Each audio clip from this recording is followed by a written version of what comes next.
नमस्कार, मुंबई के Asiatic library से मैं Sohit Mishra city centre show लेकर आपके सामने हाजिर हूं। जैसे कि आप मेरे पीछे देख सकते हैं, फिलहाल मुंबई में हल्की बारिश शुरू है, हल्की बूंदाबांदी यहां पर देखने मिल रही है। और केवल मुंबई ही नहीं, देश के ऐसे कई हिस्से हैं जहां पर इस तरह से बारिश हुई है। खासतौर पर अगर ग्रामीण इलाकों की बात करें तो इसका असर कहीं ना कहीं फसल पर भी पड़ा होगा, जिससे किसानों की परेशानी बढ़ जाएगी। इस पर हमारी नज़र बनी होगी।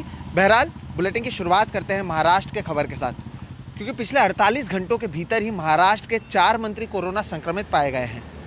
लगातार मामले यहां पर बढ़ते जा रहे हैं, जिसे देखते हुए जो प्रशासन है वो भी इससे सख्ती से निपटने की कोशिश कर रही है। सोशल डिस्टेंसिंग का ख्याल नहीं रखने वालों के पास और साथ ही साथ जो लोग मास्क नहीं पहन रहे हैं उनके चालान काटे जा रहे हैं।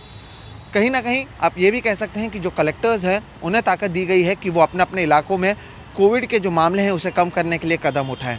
लेकिन इस सब के बीच महाराष्ट्र में जो म्यूटेंट पाए गए हैं उस पर विशेषज्ञों ने कहा है कि वो म्यूटेंट नहीं है जो दक्षिण अफ्रीका, इंग्लैंड या फिर ब्राज़ील में पाए गए हैं। देखिए रिपोर्ट। अरे होटल में जब बाहर निकला तभी वो निकला, ये क्या है? ऐसा नहीं होता है, आप 1 सेकंड के लिए कोई बंदा आएगा आप उठा के डाल दोगे। ना पण इंटरव्यूसाठी आप पैसे लगाने के लिए फोन नहीं चढ़ाया। फोन पे बात करने के बाद थोड़ा नीचे उतर गया तो फिर क्या है? पूरा लगा हुआ है। मुंबई में अब ऐसे मार्शल बिना मास्क घूमने वालों पर कार्रवाई कर रहे हैं। गुरुवार को बीएमसी ने नई गाइडलाइन के तहत इनकी संख्या बढ़ाई है। कुछ लोग फाइन देने की जगह बहस करने लगते हैं, इसलिए अब मार्शल पहले फोटो खींचते हैं और फिर फाइन लगाते हैं। कोई हमें बोलता है कि हमारी जिम्मेदारी है, हम मास्क लगाए नहीं लगाए, आप कौन होते हैं बोलने वाले? तो ये नहीं सर, कोरोना होगा। चेहरे पे मास्क नहीं था, इसके लिए उनको फाइन मारा है और रसीद दे रहा हूँ और एक ऊपर से हम लोग मास्क भी देते हैं। कुछ लोग हम लोग को बोलते हैं हाथ तपाई भी करता, हमको परमिशन कौन दिया है? तो हम लोग क्या बोलते हैं, हम लोग के पास लेटर है। महाराष्ट्र में कोरोना के बढ़ते मामलों से चिंता बढ़ गई है। गुरुवार को राज्य में कोरोना के 5,427 नए मामले सामने आए, जो पिछले 75 दिनों में सबसे ज्यादा हैं। पिछले 48 घंटों में महाराष्ट्र के 4 मंत्री भी कोरोना संक्रमित पाए गए। साथ ही बीजेपी सांसद रक्षा खड़से और एनसीपी नेता एकनाथ खड़से भी कोरोना संक्रमित पाए गए। मुंबई के अलावा अमरावती, अकोला और यवतमाल में बढ़ रहे मामलों से भी प्रशासन ने कड़े कदम उठाए हैं। अमरावती में रविवार को लॉकडाउन रहेगा। वैसे जानकार ये नहीं मानते कि ये कोरोना की नई लहर है। उनका ये भी कहना है कि इसका ब्राजील, दक्षिण अफ्रीका या यूके में मिलने वाले स्ट्रेन से कोई लेना देना नहीं है। 12 सैंपल किए थे, उसमें सातारा के 4 थे, अमरावती के 4 थे और यवतमाल के 4 थे। ये सैंपल करने के बाद इतना डेफिनेट है कि ये ब्राजील, अफ्रीका और इंग्लैंड का स्ट्रेन नहीं है। और ये अगर बात सामने उभर होके आई है तो आगे का मामला जो है वो जांच कर रहे हैं। लेकिन जो म्यूटेशन की बात आज चल रही है, वो म्यूटेशन में नया म्यूटेशन जो अलग आया है, लेकिन वो पुराना जो अपना जो D614G नाम का जो अपना स्ट्रेन था, उसी का अलग अलग म्यूटेशन लगता है। दूसरा, बाहर से आके जो 70% इन्फेक्टिव स्ट्रेन है, वो स्ट्रेन ये पहले 12 सैंपल में नहीं मिला है। बाहर म्यूटेशन का बात चल रहा है, वो गलत है। महाराष्ट्र में 1 मार्च से बजट सेशन की शुरुआत होनी है और इससे ठीक पहले जिस तरह से कोरोना संक्रमण के मामले बढ़ रहे हैं और जिस तरह से 4 मंत्री कोरोना संक्रमित पाए गए हैं, ऐसे में ये सवाल उठना लाजमी है कि क्या कोरोना संक्रमण का असर महाराष्ट्र के बजट सेशन पर भी पड़ेगा। मुंबई से कैमरा पर्सन प्रवीण जिरोहित के साथ Sohit Mishra, NDTV India. UP के अमरोहा की जिस शबनम को फांसी होनी है, उसके बेटे ने राष्ट्रपति से सजा को कम करने की अपील की है। शबनम बिन ब्याही गर्भवती थी। इससे घर वाले नाराज थे, जिसके चलते उसने अपने माँ बाप समेत कुल 7 लोगों की हत्या कर दी। जेल में उसने जिस बच्चे को जन्म दिया, उसे एक पत्रकार पाल रहे हैं जो शबनम पर किताब लिखने के लिए उनसे जेल में मिला करते थे। ताज की मम्मा ने चाहे जो गुनाह किया हो, लेकिन बेटा तो चाहेगा ही कि उसकी मां हमेशा जिंदा रहे। लिहाजा वो प्रेसिडेंट से उसकी फांसी की सजा कम करने की फरियाद कर रहा है। मैं प्रेसिडेंट अंकल जी से ये चाहता हूँ कि जो मेरी मम्मा शबनम है, उन्हें फांसी की सजा ना दी जाए। ताज अब शहर के सबसे बड़े स्कूल में पढ़ता है। उसकी परवरिश करने वाले उस्मान उसकी मां शबनम से मिलने जेल तो जाते थे, उसकी कहानी पे किताब लिखने, जिसने अपने इश्क के लिए माँ बाप समेत घर के 7 लोगों को कत्ल कर दिया था। लेकिन जेल में शबनम के बच्चे पे उस्मान को इतना प्यार आया कि उसे कानूनी तौर पे घर ले आए। तो यही सोचकर कि उसको एक अच्छी ज़िंदगी मिले, तो मैंने यहाँ से अपनी किताब लिखने का जो प्रोग्राम था वो पोस्टपोन करके और ताज को एक बेहतर ज़िंदगी देने का फैसला किया। और तब से ये लगभग 6 साल 7 महीने और 21 दिन जेल में रहे, और उसके बाद फिर वहाँ से रिलीज़ होने के बाद तब से हमारे साथ हैं। ताज अब अपने नए घर में खुश है। जेल में बच्चे नहीं थे, लेकिन यहाँ तमाम बच्चे उसके दोस्त हैं। ताज के नए घर में उस्मान ने उससे उसके नाम का एक पेड़ भी लगवाया है। वो हर महीने अपनी माँ से मिलने जेल जाता है। वो उसे गले लगा के चूमती है। जब मैं जाता हूँ तो गले लगती हैं, फिर पूछती हैं बेटा कैसे हो और क्या कर रहे थे स्कूल, आपके कब खुल रहे हैं, पढ़ाई कैसी चल रही है, पापा मम्मी को परेशान तो नहीं करते, ये सब पूछती हैं। उस्मान और उनकी बीवी वंदना की ज़िंदगी का अब सबसे बड़ा मकसद ताज को एक नई ज़िंदगी देना है। वो इसके लिए दिल से बहुत मेहनत करते हैं।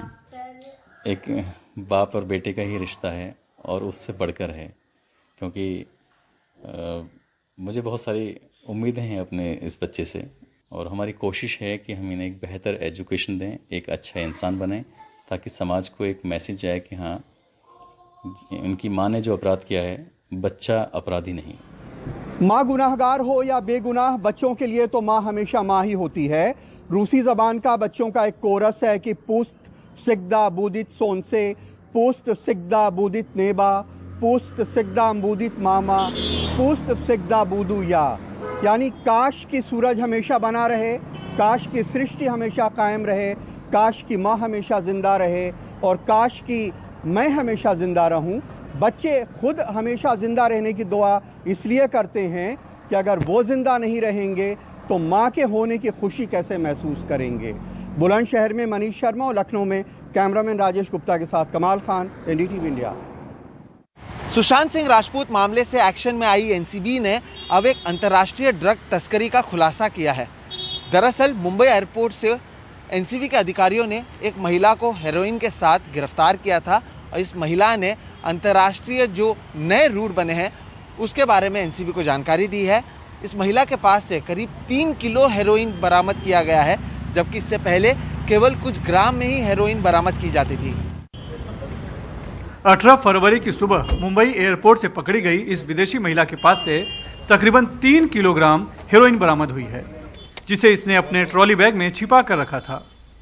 बरामद हेरोइन की कीमत 9 करोड़ रुपए बताई जा रही है। हवाई रास्ते इतनी बड़ी मात्रा में हेरोइन की तस्करी हैरान करने वाली है, वो भी अफ्रीका से।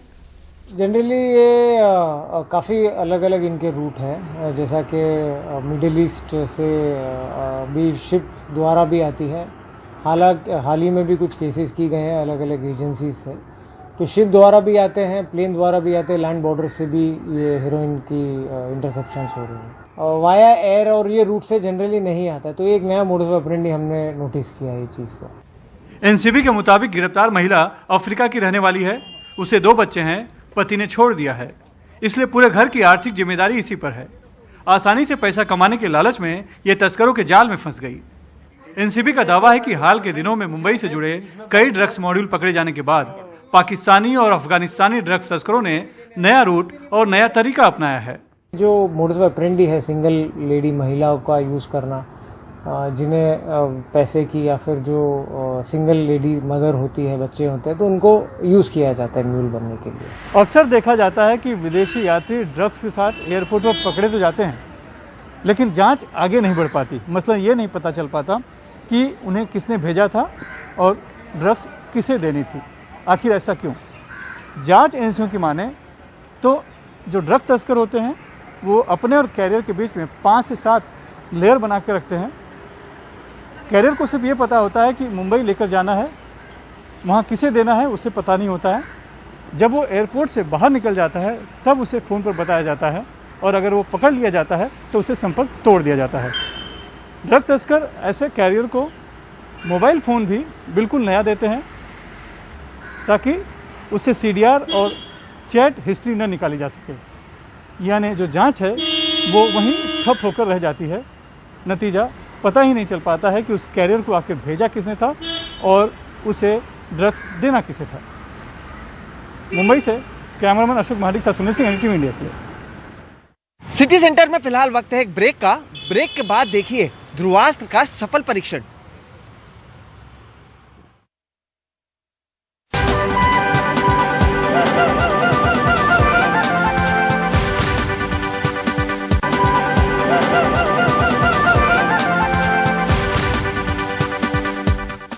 उत्तराखंड में आई तबाही की तस्वीरें रोंगटे खड़े कर देती हैं। एनडीआरएफ समेत कई एजेंसियों ने राहत और बचाव का काम कई परेशानियों का सामना करते हुए किया और उनकी मदद की ड्रोन्स ने तीसरे आंख के तौर पर। इसके लिए एजेंसियों के ड्रोन्स के साथ ही प्राइवेट ड्रोन्स का भी इस्तेमाल किया गया। गरुड़ ड्रोन्स कहते हैं इन ड्रोन्स ने काफी ऊंचाई पर उड़ान भरी ताकि दुर्गम पहाड़ियां ड्रोन के क्रैश की वजह न बन जाए और राहत और बचाव का काम और तेजी से किया जा सके। ड्रोन्स ने दिन के उजाले में तो फंसे हुए लोगों को तलाशने का काम किया ही, रात के अंधेरे में भी तलाश जारी रखी। चमोली त्रासदी के दौरान जब बचाव और राहत कर्मियों के लिए हर पल चुनौतियों से भरा हुआ था, कहते हैं कि तब ये ड्रोन्स काफी मददगार साबित हुए। एनडीआरएफ की आंख बन गए और उन जगहों तक पहुंचे जहां उन शुरुआती दिनों और घंटों में इंसान के लिए पहुंचना बहुत मुश्किल था। ड्रोन्स ने चट्टानों में आई दरार को पहचाना। वक्त रहते मरम्मत न की जाती तो एक और हादसे की संभावना से इनकार नहीं किया जा सकता। एनडीआरएफ ने हमें रैनी विलेज की तरफ जाने को कहा। हम 5 किलोमीटर तक के मिशन पर गए। वहां कहां पर ग्लेशियर है ये पता लगाया और मिशन आगे बढ़ा। दूसरे दिन हमने एनटीपीसी के मैनेजर के शव को तलाशा। We did that for 2 days. On the second day, we found the NTPC manager's body. ऐसे हालात में काम करने की अगर इन्हें ट्रेनिंग होती तो ड्रोन्स बेहतर साजो सामान के साथ वहां लाए जाते। बेंगलुरु से कैमरामैन गोविंद मूर्ति के साथ निहाल खिदवई, एनडीटीवी इंडिया।